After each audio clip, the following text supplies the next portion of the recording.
Hello friends, आज class 10 से chapter लिया है हमने सिमिलर ट्रायंगल। एक प्यारा सा क्वेश्चन है, एक बेहतरीन क्वेश्चन है। आपको ये एग्जाम में 3 मार्क्स में दिखेगा। क्वेश्चन दिखने में तो बड़ा अजीब सा है, लेकिन सच बताऊं कुछ करना ही नहीं है, क्वेश्चन एकदम आसान है। चलिए पहले क्वेश्चन पढ़ते हैं। क्वेश्चन आपकी स्क्रीन पे आ रहा होगा, मैं अपनी बुक से पढ़ता हूं। D is a point on the side BC of triangle ABC। Okay, तो जैसे जैसे क्वेश्चन कह रहा है वैसे फिगर बनाते हैं। कह रहा है कि एक ट्रायंगल ABC है जिसके BC लाइन पर एक पॉइंट D है। कह रहा था कि D is any point on the line BC of triangle ABC। तो ABC पर BC लाइन पर मैंने एक पॉइंट D दे दिया। such that angle ADC। Okay, तो इसके लिए मुझे AD को पहले ज्वाइन करना पड़ेगा और मैं डाल देता हूं इसको एंगल 1 ADC। तो मैं गिवन भी लिख दो हैंड टू हैंड ही, तो लिख सकते हैं कि इन ट्रायंगल ABC क्वेश्चन कह रहा है angle ADC is equal to angle BAC। Angle ADC मतलब angle 1 is equal to angle BAC। Okay, बड़े ट्रायंगल में एंगल 2, ये हमें क्वेश्चन में गिवन है कि एंगल 1 एंगल 2 के बराबर है। और फिर कह रहा है कि शो दैट, ओके कुछ शो करके दिखाना है।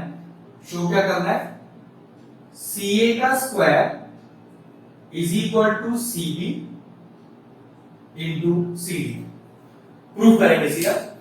प्रूफ को स्टार्ट करने से पहले एक छोटा सा ट्रिक बताता हूं। सिमिलर ट्रायंगल का जब भी कोई क्वेश्चन आए, ठीक है, और टू प्रूफ में या शो करने में साइड से जुड़ा हुआ कोई रिलेशन गिवन हो, ऑब्वियसली बात है साइड से जुड़ा हुआ रिलेशन है ना, तो आप अगर रिलेशन को ना भी देखो और बिल्कुल परफेक्ट तरीके से पहले सिमिलैरिटी कर दो, उसके बाद कॉरेस्पॉन्डिंग साइड का रेशियो बराबर रख दो, गारंटीड है ये आपका आंसर आ जाएगा। अपने आप बिना रिजल्ट भी मत देखना, तब भी आपका आंसर आ जाएगा। ठीक है, मैं इस रिजल्ट को देखता ही नहीं, मैंने आपको जो बोला बस वो करता हूं। क्या, प्रॉपर सिमिलैरिटी करता हूं और सिमिलैरिटी के बाद कॉरेस्पॉन्डिंग साइड का रेशियो रखता हूं बिल्कुल सही से। फिर देखना आंसर अपने आप आया कि नहीं। जबकि मैंने इस आंसर को देखकर सॉल्यूशन किया ही नहीं है अपना, मैं अपना सॉल्यूशन बिल्कुल वैसे करूंगा जैसे फॉर्मेट होता है।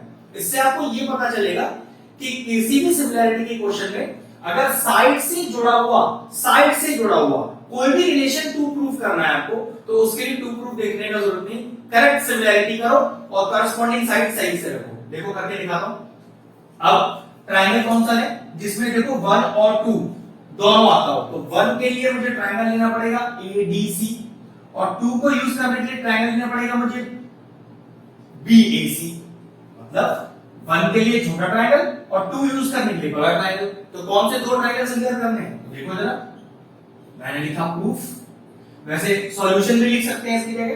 ठीक है, तो ट्रायंगल का नाम लिया, पहले छोटा ट्रायंगल लीजिए ADC, in triangle ADC and triangle BAC बड़ा वाला। अब ये क्वेश्चन अराइज हो सकता है कि सर आपने छोटा ट्रायंगल और बड़ा ट्रायंगल क्यों लिया, और छोटा ट्रायंगल आपने यही क्यों लिया, ये वाला क्यों लिया। तो भाई मैं वो ट्रायंगल चूज करूंगा जिसमें मुझे कोई चीज गिवन है। अब चेक करता हूं, अगर मैं ये ट्रायंगल लेता भी तो इसमें मुझे 1 गिवन नहीं है, 1 तो मुझे इस ट्रायंगल का गिवन है। तो ऐसे ध्यान रखा जा सकता है कि कौन से दो ट्रायंगल सिमिलर करने हैं। ठीक है, तो छोटा वाला ADC और बड़ा वाला BAC। अब सिमिलैरिटी करने के लिए अगर उनमें दो एंगल्स भी मुझे मिल जाते हैं कॉमन दोनों के अंदर, तो बात बन जाएगी। तो चेक करो, एंगल 1 एंगल 2 के बराबर है।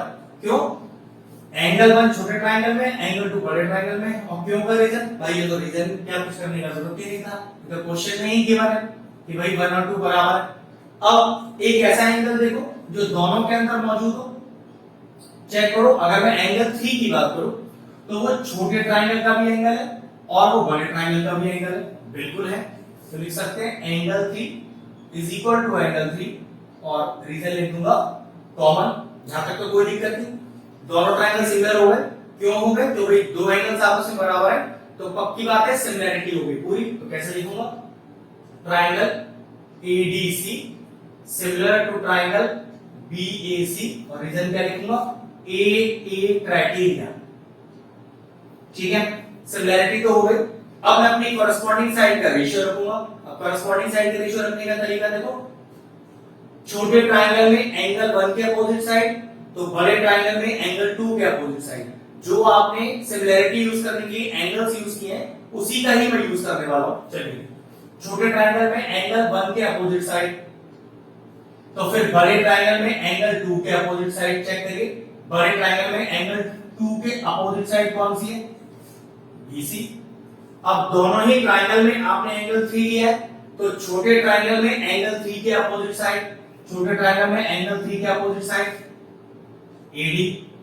बड़े ट्रायंगल में एंगल 3 के अपोजिट साइड, क्योंकि बड़े ट्रायंगल के लिए आपने एंगल 3 यूज किया है, तो बड़े ट्रायंगल में एंगल 3 के अपोजिट साइड AB। छोटे ट्रायंगल की बची हुई साइड, भाई दो तो साइड आप ले चुके, आप AC ले चुके, आप AD ले चुके, CD रह गई है। तो इसी तरह से बड़े ट्रायंगल की भी बची हुई साइड कौन सी रह गई? तो देखो, आप BC ले चुके, आप AB ले चुके, AC रह गई है।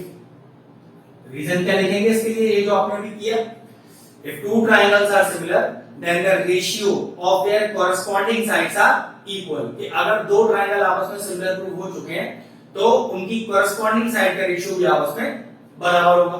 अब जरा इन दोनों को चेक करना ध्यान से, इसको एलिमिनेट कर सकते हो, जरूरत नहीं है। जरा क्रॉस मल्टीप्लाई करना, कितना आ गया? AC का square is equal to BC into CD। जरा चेक करो, मेरा आंसर आ गया? बिल्कुल आ गया। और ध्यान से देखो, पूरा क्वेश्चन सॉल्व करते समय मैंने रिजल्ट देखा ही नहीं कि रिजल्ट लाना क्या है, रिजल्ट आएगा ही वही जो पूछा गया है। बस ध्यान किस चीज पर रखना है? अगर सिमिलैरिटी के क्वेश्चन में आपको प्रूविंग में या शो करने में साइड से जुड़ा रिलेशन निकालना हो तो आप करेक्ट सिमिलैरिटी करना और कॉरेस्पॉन्डिंग साइड का रेशियो सही रखना, आंसर अपने आप आ जाएगा। बस क्वेश्चन फिनिश हुआ, वीडियो फिनिश करते हैं।